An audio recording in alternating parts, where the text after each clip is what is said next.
Hello and welcome. We've got a special one for you today. We're going to take a trip down memory lane. Cast your minds back all the way to 2012 when Legoland Windsor had this incredible Star Wars walkthrough attraction.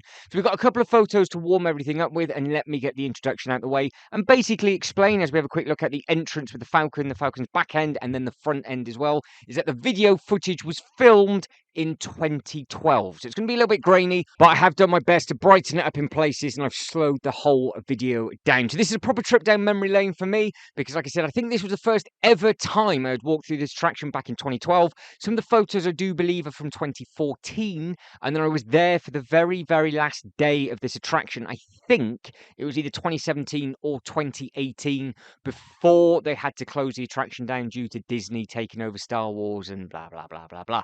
So we are going to go around the Clone Wars first. There's lots of different bits and pieces on offer. Let me know if you've actually walked around this attraction, because it was a very, very special thing. This is actually my first introduction to Star Wars as well. I walked around this not having a clue about absolutely anything. Now, the reason why I'm having to have full voiceover and take all the sound away is they had the theme tune from everything you can possibly imagine playing in the background. But I will go quiet in a second, because there is a gun battle. It's going to be loud, but that is how loud it was in the actual attraction, but there's no music. So you can just imagine all the sound effects going off with the flashing lights. It was a very, very good sort of immersive, interactive type thing, and it was just something really nice to remember. But here we go.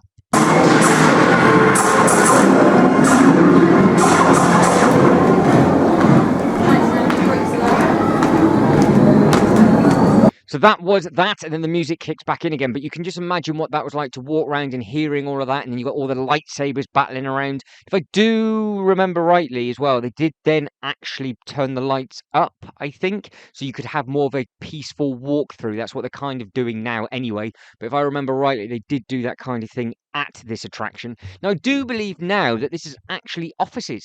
So going by one of the older comments that I had way back when on one of the videos I did, they did say that once it's closed down, they just needed to expand their office space. I don't know if the models are still there though, and I would really like it actually if they were to do another indoor attraction around Legoland Windsor, because it is just a really, really nice thing. It was really nice to go in and around, especially when it was raining. And it just broke the day up as well, because it was just one way in, one way out, and then you finished in a huge Star Wars shop, as you can fully well imagine, and they had every single set that you could imagine on display. But like I said, I've done my best to slow it down, and I have tried to brighten it up in places. But again, if you did come to this attraction, can you remember what year? Because I know that this was filmed before they had added in the big Death Star. So I think the Death Star was added in at a later date. So I don't actually have any video footage of that, but that was obviously the first picture. And there's a couple of more clearer pictures a little bit later on, because back then there still wasn't the technology in the phones, and it was just basically like a megapixel, and it was all grainy and horrible. But I think it's come out all right, and I think you guys and girls might be able to see it okay. So hopefully this is something that if you never knew that this was here, then obviously it's something that you can enjoy. Now, I was very, very lucky to see some of the other Star Wars displays in America. Now, the one in America was actually outside. They did have the big Hoth display, and they did have something else. But I think Windsor really, really went to town on this display, and they just had everything in here. It was on a huge, huge scale. Obviously, you can see all the different scenes that are going on at the moment. So if you can recognize that Padme scene with her in her white outfit, one of 300 different outfit changes she had in that film, then obviously let me know if you can remember exactly where that is in that bit. And then as we come through, you will then see all of the different clones with all of these huge models that are flying around. Now, everything obviously is Lego brick built. You have got very, very clever sort of theming all around the outside, because this rock face is there to touch. You then got all these little bits and pieces just on here, and then when we spin around and have a look at the clone section, you'll notice that it's almost like wallpaper around the outside, but they do have Lego built ships as well. I wish this was still open, because the 2023 me would be going around half pace of what I'm doing now and soaking absolutely everything in, because the amount of stuff that when I re-walked around it years later, that was dangling off the ceiling. So you can see those ships in the background. One of them is real, and I think one of them is just in the actual paper, or I think it is wallpaper that they've got up there. It is very, very clever. And then as we pan around slowly, you will see that there's all sorts of other little bits and pieces going. But the nice thing is about this is that you can see the button. So that's what I'm waiting for, because the button's been pushed. It goes a little bit darker, and then there's bits and pieces going on, and then it carries on to this bit as well. So you can see all the battle of everything that's going on with the ship that is shooting up and back down again, and then you've got all the droids and the troopers and all of those little bits and pieces. There's a lot to soak in and a lot to take in, but the actual square foot area that this display took up was huge. But I thought it was very, very clever, just the way that you could come in, you could then just walk through all the bits and pieces. It snaked around absolutely everything. I do believe it was actually a ride before the walkthrough attraction. Now, correct me if I'm wrong in the comment section, but I think that is right. I'm sure I've seen one or two older photos of what it used to be, and then they had all of this. So I would love to know if these bits and pieces are still here. But the models always look very, very good, and you can see just the scale of all of these bits and pieces that were going on. And again, I'm saying it one more time, filmed in 2012, so it's going to be a little bit grainy and it's going to be a little bit bouncy, and obviously the building techniques and everything have changed drastically, but it just looks very, very smart. Now, this I have massive memories of, because I do believe when you push the button, it all lights up, and then you've got a really, really nice green LED strip. So there's a little black box just in front of you. You wait for that to light up, push the button, and then lots and lots of different bits and pieces go. So there's loads of different ways for this to actually happen. I would imagine that if this was open in 2020, they would have had to have closed it anyway, with all of the regulations that came in then, because you wouldn't have been allowed to walk through an indoor area, and you wouldn't be allowed to touch any of these buttons either. So they almost closed it in the right year, to be honest. But you can see just how nice that looks with all the really, really bright and vibrant LED lights. I really do like the green that wraps around. Then you've got the big battle just going over to the right-hand side, where you've got all the red lights, you've got all the blue lights, and then there's lots of other little bits and pieces going around, which the camera isn't going to be picking up, just because the technology wasn't there in the camera, and it is just a little bit dark. But there's lots of sort of people moving around. There's lots of animatronics, and the effects, like the noise effects of what is going on with everybody shooting and the music that's been made and everything in the background. I just can't share it with you, just because of copyright reasons, which is just such a shame, because it was so loud as you were walking through.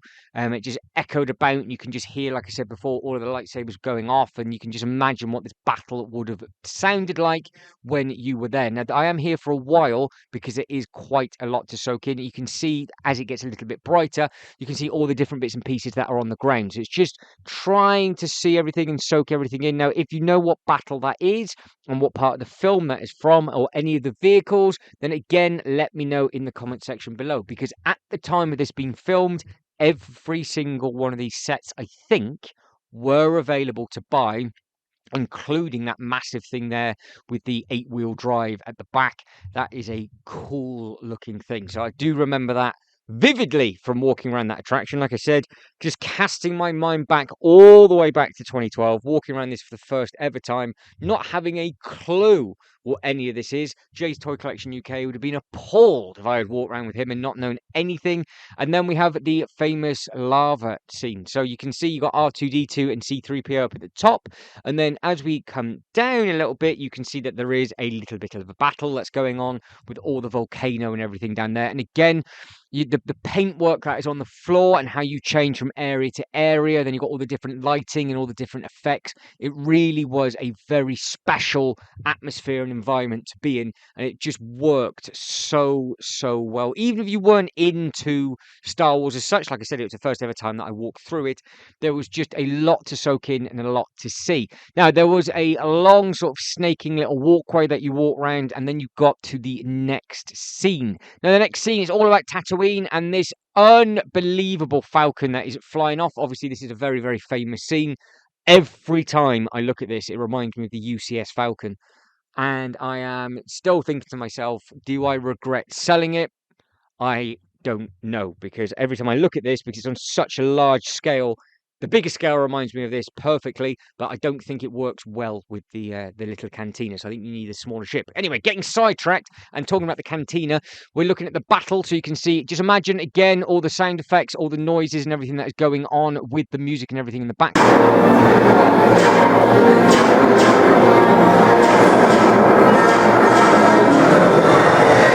It really was one incredible experience. Now, that's the only other bit of footage that I've added in. If that made you jump, I've just managed to find it because I thought the Cantina theme tune was playing all the way through that.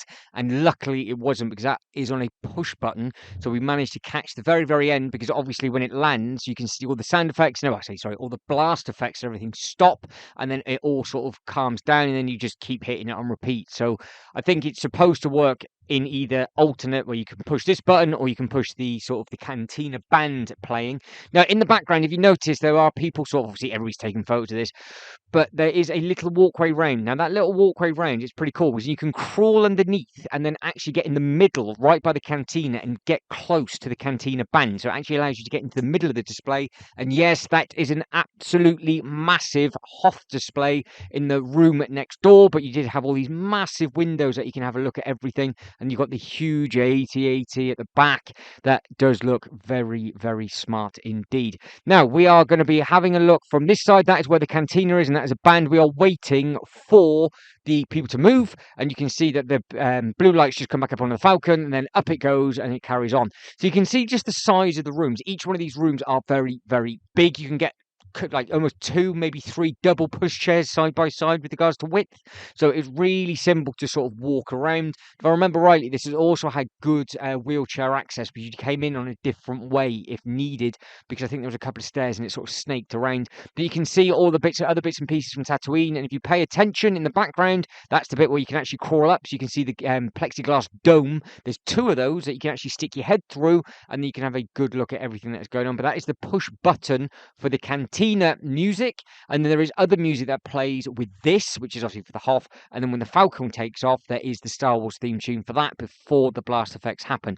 Now, this also did sound amazing. You had lots and lots of different bits and pieces going on, but again, you've got the Cantina music in the background and all the other little bits and pieces. But you've got the chambers underneath, where I can finally find what I'm looking for. So I've got a very, very funny feeling. This is an old school camera. They didn't even have a viewfinder on the side, so I was basically guessing and just hoping for the best. It's a proper old school type thing. I'm trying to think, it was on a high 8 tape, to be honest. So it wasn't even on a memory card. So how difficult that was to actually get off back then compared to an old copy and paste. It's got so much easier very, very quickly. But you can see you've got the big AT-AT, and you've got the little AT-ST there with the 2 legs, and then you've got the speed chasers, I think they are. There's the scene going around where they are wrapping it around the legs of the AT-AT as it's falling down. You've got a lot of animatronics again, lots of different buttons to push. I think there's 3 different zones on this side. You can see how it gets darker, and then the lights start going, then it gets a little bit brighter again. So the Hoth is probably the easiest to see through this camera, I think.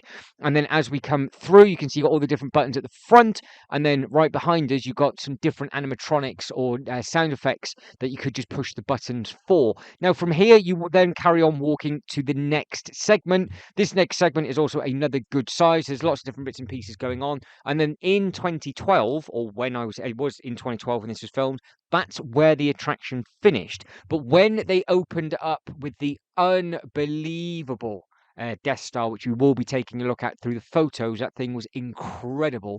They had a huge room, and I'll never forget it, because they had a big TV with how they made it for the model team. Just off from that, they had loads of different animatronics and different buttons you can push all around the Death Star as well. And they had lots of different scenes, I think, from the Death Star being played. And then behind you, there was a sit-down build area as well. So that was one of their first sort of bits and pieces that you put in, where people could then sit down and build things. Now they're all over the park. It's exactly how it should be. And it is incredible that you can now go around Mythica, and you've got all the different areas that you can sit down and build. Whereas this, I think, probably is the thing that started it all off, and they've just started to steamroll through with everything. But it's just a shame that I don't have any footage of the actual Death Star. Now, if anybody does, and they can email it to me, I would be very, very grateful, because then I can just make an updated version of this a little bit further down the line with updated footage as well. So if you have got any more clearer footage than this, and it's just on an old computer, feel free to email it over over, and I can tag you in the description, give you a massive shout out in the video as well, because it was a very, very special segment. Now, obviously, this is where you just then went to the shop and it just ended, whereas this bit where we're going to have a look at now, look at that.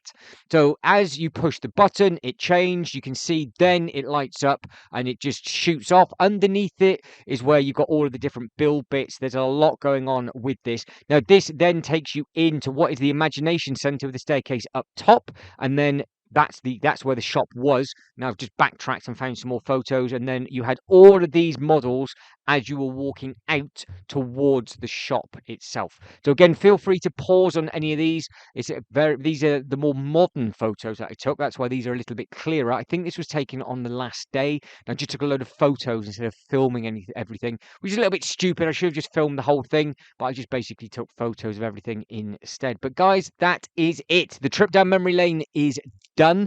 So if you can like this video and subscribe to the channel, that'd be absolutely fantastic. Again, comments below, feedback below. If you ever managed to get through this attraction, did you even know it was there? Would you like Legoland anywhere around the world to reintroduce an indoor attraction like this as a big walkthrough?